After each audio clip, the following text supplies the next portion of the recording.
The sound of hammering at 2 a.m. woke me from a dead sleep. Not gentle tapping. Heavy, deliberate strikes that shook the walls of my childhood bedroom. I lay there in the darkness, my heart racing, trying to make sense of what I was hearing. The rhythmic pounding echoed through the house like gunshots in the night. I'm Amanda Rodriguez, 36 years old, and I'd been living back in my parents' house for 3 years. Not by choice, but because someone had to take care of Grandma Rose. She had Alzheimer's, and I was the only daughter in a family of 4 kids. My 3 older brothers, Marcus, David, and Tommy, they all had their own lives, important careers, wives, kids of their own. Amanda's got time, Mom always said. She's not tied down to anything. The hammering stopped. Silence fell over the house like a heavy blanket. I rolled over, trying to push the uneasiness away. Maybe Dad was fixing something. He'd always been the type to work on projects at weird hours. But something felt wrong. The air in my room felt different, staler, more confined. I'd given up everything to come back here. My marketing job in downtown Chicago, the little apartment I'd saved 2 years to afford, even sold my car because you won't need it living at home, mija. That's what Dad had said when I first moved back. We're family. We take care of each other. The house looked perfect from the outside. A 2-story colonial in the suburbs with Mom's prize-winning rose garden out front. Neighbors always commented on how lovely it was, how lucky we were to have such a close-knit family. Mrs. Patterson from next door would stop me on my morning walks with Grandma Rose, telling me what a blessing I was. Not many young women would sacrifice so much for family, she'd say. But perfection was just paint on rotting wood. I should have noticed the signs earlier, the way my bedroom windows had double locks, industrial-strength ones that Dad had installed for security. How my room was strategically placed right next to Grandma's, isolated from the rest of the house. How my brothers never stayed overnight anymore, not even for holidays. They'd visit for an hour, maybe 2, then make their excuses. Work in the morning, Marcus would say. Kids have school, from David. Tommy didn't even bother with excuses anymore. The family photos lining the hallway told the story Mom wanted everyone to see. Christmas mornings with everyone gathered around the tree. Birthday parties with big smiles and perfectly arranged food. But if you looked closely, really looked, you could see it. I was always positioned slightly apart from my brothers, always holding something. Grandma's hand, a plate of food, some task that kept me separate from the real family portrait. You're so good with her, Mom would tell visitors, gesturing toward where I sat with Grandma Rose.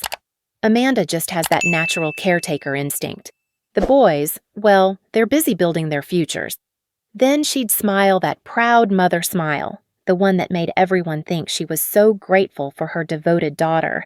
What she never mentioned was how I'd been the top performer at my marketing firm, how I'd been promoted twice in 18 months, how my boss had begged me not to leave, offering a raise and flexible hours. None of that mattered when family needed you, though. At least, that's what they kept telling me. The subtle comparisons started almost immediately after I moved back. Marcus just bought his second rental property, Dad would mention over dinner. Smart investments. He's really thinking ahead. Then he'd look at me. Some people are just natural entrepreneurs, I guess. Or Mom would get off the phone with David and announce to the room, his youngest just got into the gifted program. Good genes run in this family. Well, most of it.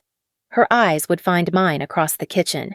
Not everyone can be academic, though. Someone has to be the heart of the family. They'd praise me for being selfless and devoted, while simultaneously making it clear that this was all I was good for. When I suggested getting a part-time job to help with expenses, Mom looked horrified. Grandma Rose needs constant supervision, Amanda. You can't just abandon your responsibilities because you're bored. Bored, as if caring for someone with dementia was something you did to pass time. The financial control came gradually. First, it was just easier if I put my savings in their account temporarily. Then, it was Dad managing my benefits from the state for Grandma's care. Less paperwork for you to worry about, he'd said, taking the forms from my hands. Before I knew it, I had no bank account, no credit cards, no financial independence whatsoever. "We're taking care of everything," Mom would say when I asked about money. "You just focus on Grandma Rose. That's your job now." My job. Not my choice. Not my contribution to the family. My job. Unpaid, unappreciated, but somehow essential enough that leaving wasn't an option. When old friends called, Mom would answer with sympathetic sighs. "Amanda can't really go out anymore. Grandma Rose has good days and bad days, you know. Amanda feels so guilty leaving her, even for an hour." After a while, the calls stopped coming. Dating was out of the question entirely. "What man is going to want a 36-year-old woman living with her parents?" Mom would ask whenever I mentioned meeting someone. "Especially one with no career, no savings, no independence?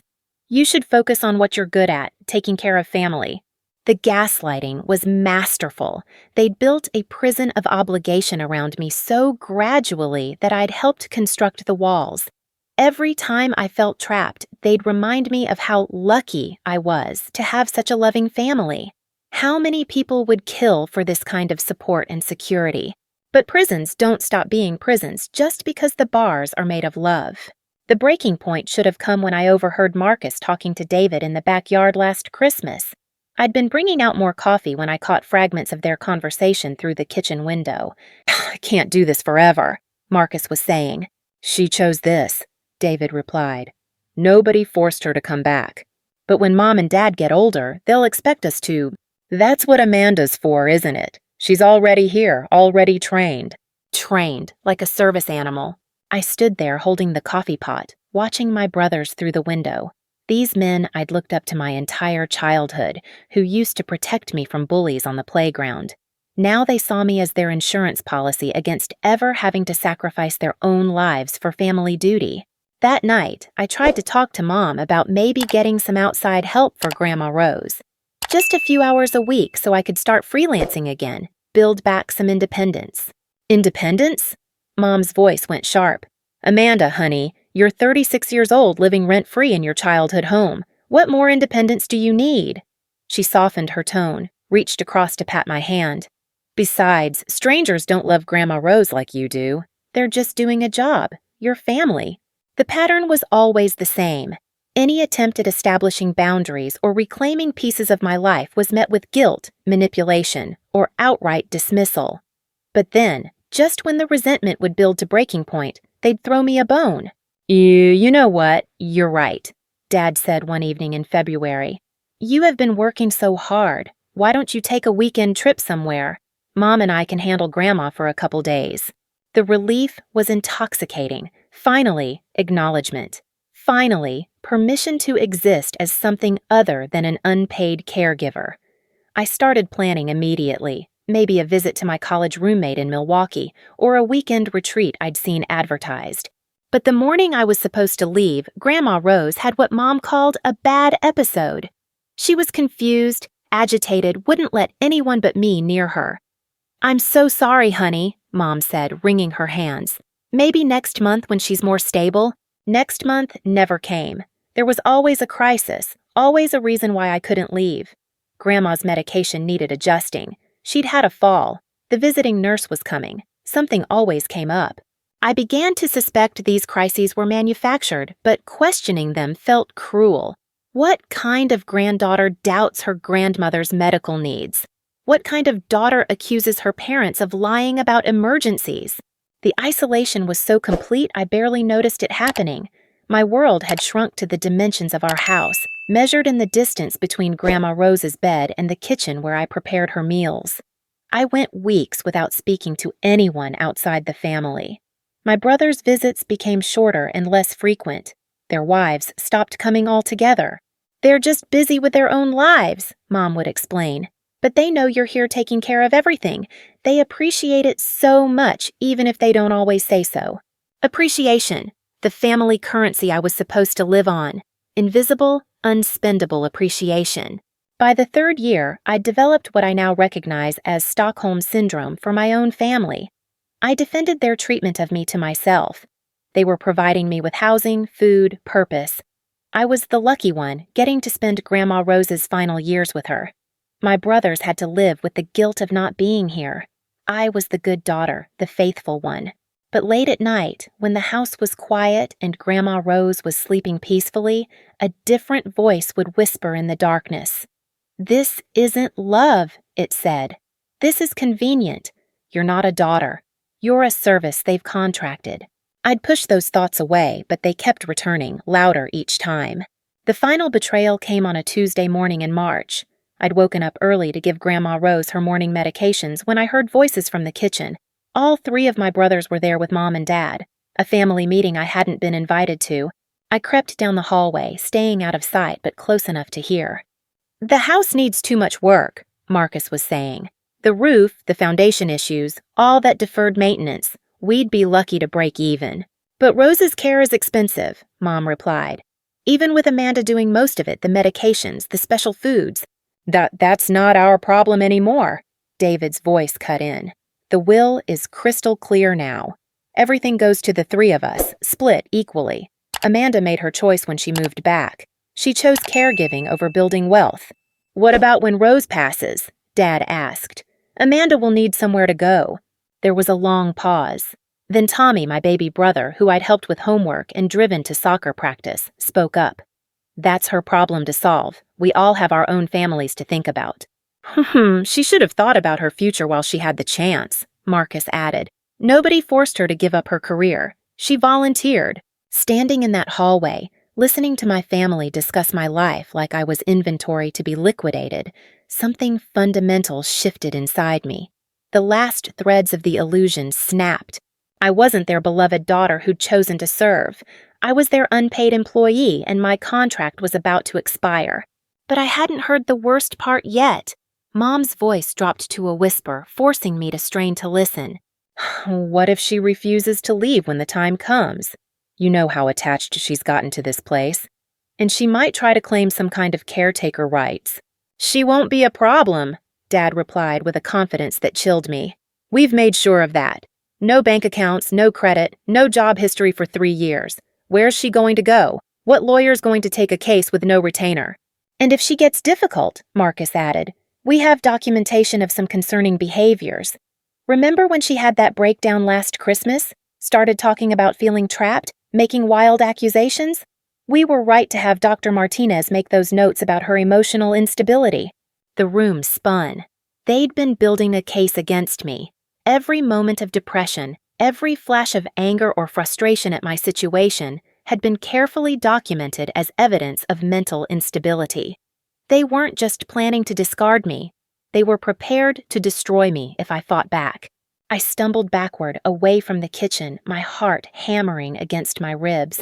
The casual cruelty in their voices, the cold calculation behind years of family love, it was monstrous. But the monster was just getting started. That night, Grandma Rose passed away in her sleep, peacefully, the way everyone hopes to go. I found her in the morning, still and serene in the bed I'd made comfortable for her every single day for 3 years. I should have been grieving. Instead, all I could think about was the conversation I'd overheard, the inheritance that was never meant for me, the future they'd stolen while convincing me I was making a noble sacrifice. The funeral was a masterpiece of family theater. My brothers gave touching eulogies about Grandma Rose's legacy of love and selflessness. Mom and Dad accepted condolences with dignified grace. I stood beside the casket in the black dress I'd had to borrow because I owned nothing appropriate, having no money for clothes shopping when you're a full-time caregiver. "Amanda was such a blessing to Rose," people kept telling me. "She's so lucky to have had you caring for her. Lucky, right up until the moment they'd rewritten her will." That evening, while everyone was cleaning up after the reception, I slipped into Dad's office. The new will was right there in his filing cabinet, not even locked away. Why bother? I had no legal knowledge, no money for lawyers, no way to challenge anything they'd done. But I photographed every page with my phone anyway. The original will, dated 4 years ago, left the house and a significant portion of Grandma Rose's savings to me. Recognition for being her primary caregiver. The new will, signed just 6 months ago while Grandma Rose was heavily medicated for a bladder infection, left everything to her beloved grandsons with a small token amount for Amanda's kindness. They'd manipulated a vulnerable elderly woman into changing her will while she was cognitively impaired. It wasn't just cruel. It was fraud. That night, for the first time in 3 years, I researched lawyers online. Elder abuse attorneys, estate fraud specialists. I read articles about financial exploitation of caregivers and coercive control within families. I wasn't crazy, I wasn't ungrateful, I wasn't the problem. I was the victim of a long-term con job disguised as family love. But knowledge without resources is just torture. Every lawyer's website mentioned consultation fees, retainers, court costs, money I didn't have and couldn't get. My family had made sure of that. 2 weeks after the funeral, they made their move. "Amanda, honey, we need to talk," Mom said over breakfast. Dad and all 3 brothers were there, the full tribunal assembled. "It's time for you to start thinking about your next chapter," Dad began. "Grandma Rose wouldn't want you to waste your life grieving. You're still young enough to build something for yourself." "Oh, we've been talking," Marcus added, "and we think maybe it's time for you to get back out there. Find your own place, restart your career. You know, reclaim your independence." Independence. The word they'd weaponized against me for 3 years was suddenly a gift they were generous enough to offer. "I don't understand," I said, though I understood perfectly. "This is my home. I've been taking care of everything here." "Well, that job is done now," Tommy said with startling callousness. "Rose is gone. There's nothing left for you to take care of." "Nothing. I was nothing. We've decided to sell the house," Dad continued. "It's too big for just Mom and me, and honestly, we could use the money for retirement. We're thinking of getting a condo in Florida." "But where am I supposed to go?" I asked, hating how small my voice sounded. "That's something you'll need to figure out," David replied. "You're an adult, Amanda. Adults find their own housing." "I don't have any money. You've been managing my finances for 3 years." "Hey, we've been helping you avoid the stress of financial management," Mom corrected. "But the small amount left from your state caregiver payments should be enough for a security deposit somewhere." Small amount. 3 years of state payments for full-time care, and they were calling it a small amount. "I gave up everything to come back here," I said, desperation creeping into my voice. "My job, my apartment, my entire life. You told me family takes care of family." "And we did take care of you," Dad replied smoothly. "We gave you housing, food, purpose. Now it's time for you to take care of yourself." The gaslighting was exquisite. They'd rewritten history so completely that my sacrifice became their generosity. That's when I noticed something that made my blood run cold. My bedroom windows, which had always had those unusual double locks, now had something else. Fresh wood trim around the frames. New, thick trim that looked like it had been recently installed. "What's the new woodwork on my windows?" I asked. The slightest hesitation. Then Dad smiled. "Just some maintenance I've been putting off. Wanted to make sure everything's secure before we listed the house." Secure or sealed. That night, I tried to open my bedroom windows for the first time in months. They wouldn't budge. Not because they were locked, they were physically blocked. I could see now what the hammering had been. They'd nailed the windows shut from the outside. Not repaired, not reinforced, nailed shut. I was no longer just financially trapped in this house. I was physically imprisoned. I spent the next 3 days testing every window in my room. The nails weren't just decorative. They were industrial grade, driven deep into the frame from the outside. Someone had taken time and effort to ensure I couldn't escape through those windows. The realization hit me like ice water. This wasn't neglect or oversight. This was intentional imprisonment. But why? What were they so afraid I might do? The answer came when I was cleaning out Grandma Rose's nightstand. Hidden behind her medications, I found a manila envelope with my name written in her shaky handwriting. Inside was a photocopy of her original will, the real one, dated 2 years ago when her mind was still sharp. To my beloved granddaughter Amanda, who sacrificed her future to care for me in my final years, I leave my house at 847 Maple Street and $200,000 from my savings account, knowing she will use these gifts wisely to rebuild the life she gave up for love. $200,000 plus the house. My hands shook as I read the words again and again. Grandma Rose had never forgotten what I'd given up. She'd tried to make it right, but they'd stolen it from her, from both of us. The envelope also contained something else, a note in Grandma Rose's handwriting dated just 3 months ago. Amanda, if you're reading this, something has happened to my real will. I hid this copy because I was afraid. They keep asking me to sign papers when I'm tired and confused. Don't let them win. You deserve better. Grandma Rose. My grandmother had known. Even through the fog of Alzheimer's, she'd sensed the manipulation and tried to protect me. The guilt I'd carried about her death began transforming into something else. Rage. Pure righteous rage. I photographed everything, uploaded it to a cloud storage account I created on my phone. Then I started researching. Elder abuse, financial exploitation, coercive control, caregiver rights. Every article I read confirmed what I was beginning to understand. I wasn't just a victim. I was the victim of a coordinated long-term fraud. The pattern was textbook.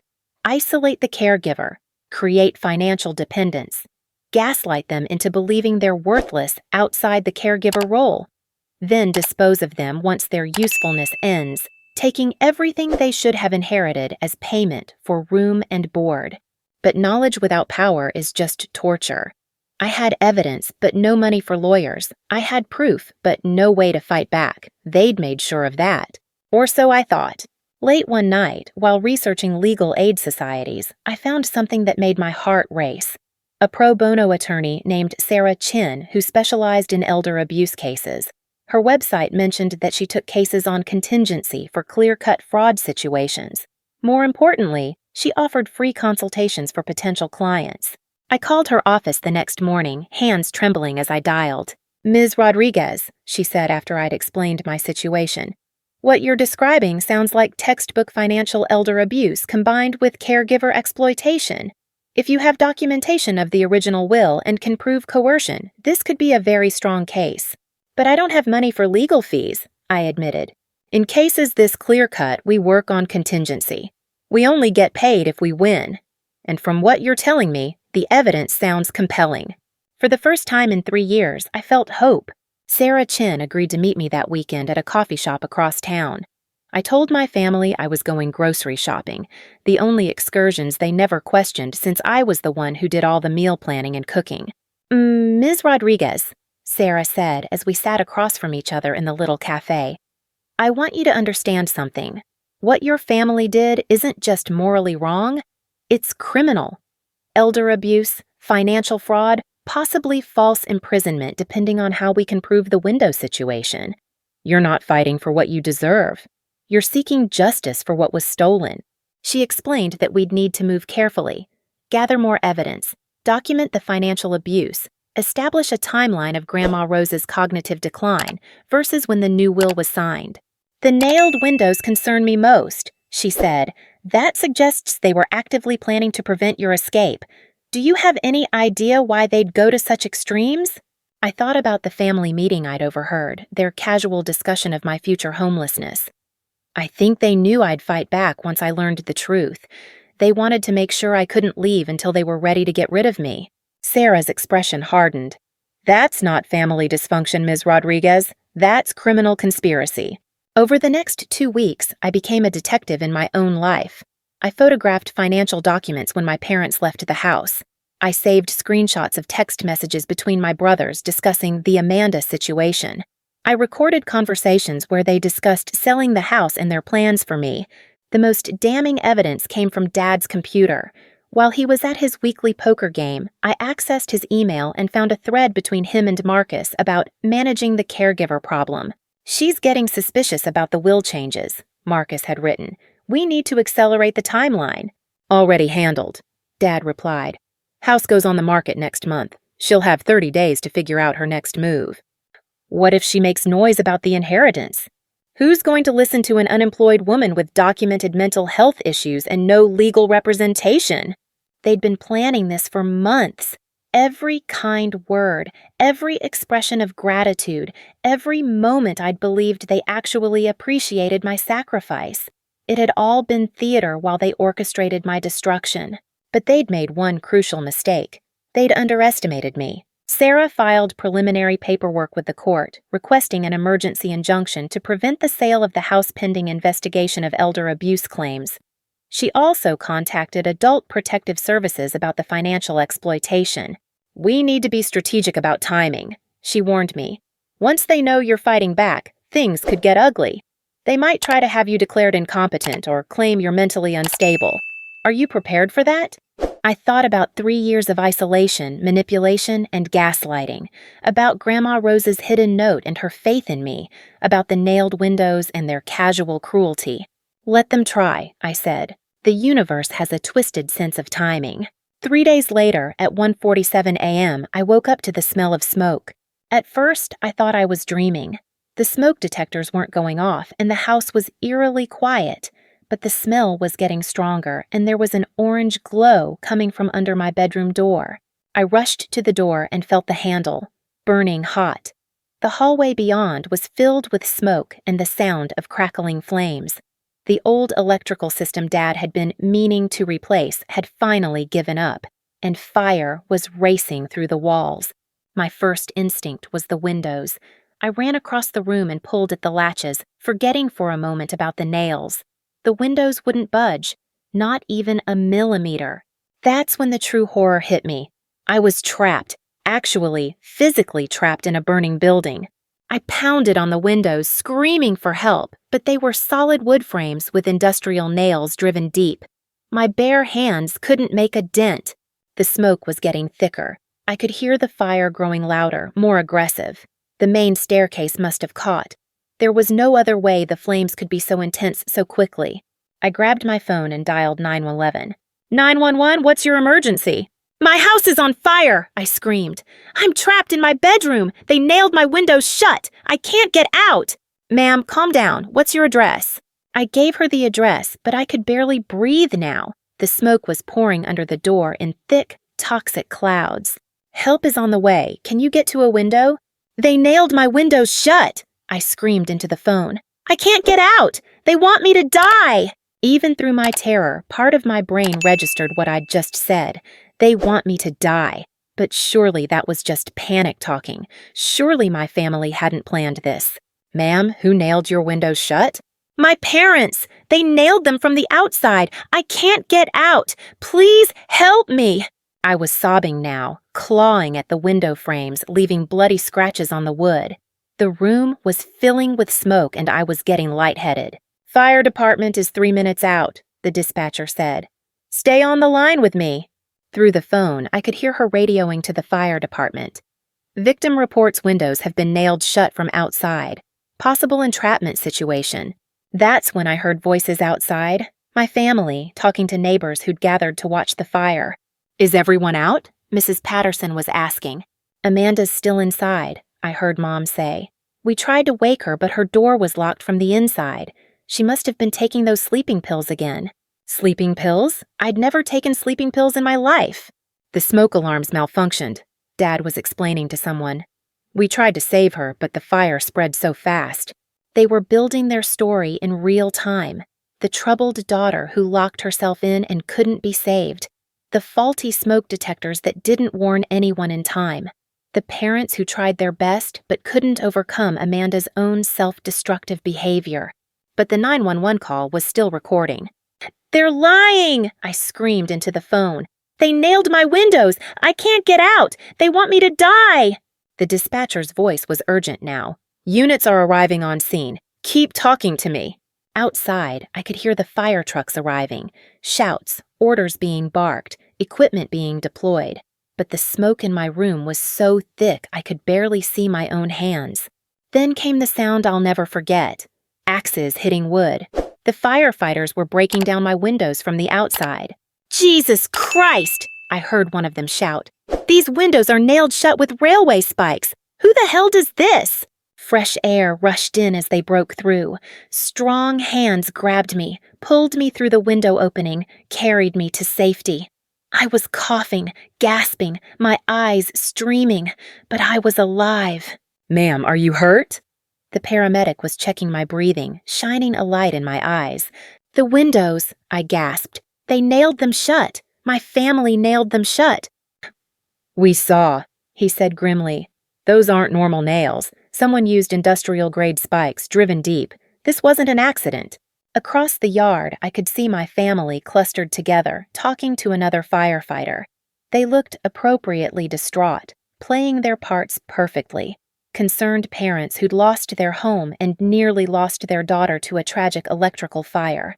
But the fire chief was examining my bedroom windows with a flashlight, and his expression was growing darker by the minute. "Dispatch," he radioed. "We need police on scene immediately. We have a possible attempted homicide situation here." That's when everything changed. The police arrived within minutes.